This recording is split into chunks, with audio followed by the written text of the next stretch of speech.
চিত, আমি তোমার জন্য গাড়ি নিয়ে এসেছি, কিন্তু আমি তো গাড়ি চালাতে পারি না। আরে এটা চালাতে পারবে? নাও ভাই, এটা তো রিমোট কন্ট্রোল কার। হ্যাঁ, কিন্তু তুমি এটার মধ্যে বসে চালাতে পারবে। ভাই, ওদিকে দুজন মানুষ আছে, আমি যদি গাড়ি নিয়ে যাই তারা আমার গাড়ি ভেঙে দিবে। আরে ভাই তুই চালা, আমি দেখছি।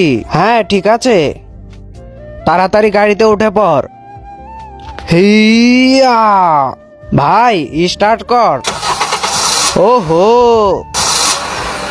এই তো কত সুন্দর চালাতে পারছিস।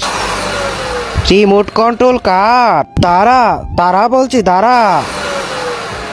আরে তুমি এটা কি করছো? বন্ধুরা তোমরা কি মনে করো সে কি গাড়িটি ধরতে পারবে? কমেন্টে জানাও। আর সেটি দেখার আগে চলো তোমাদেরকে একটি ম্যাজিক শিখিয়ে দেই। প্রথমে ভিডিওতে লাইক করবে, তারপর চ্যানেলটিকে সাবস্ক্রাইব করবে, তারপর ইউজ দিস সাউন্ডে ক্লিক করো আর দেখো ম্যাজিক। তো দেরি না করে তুমিও করে ফেলো। আরে দাঁড়া, হিয়া না, হিয়া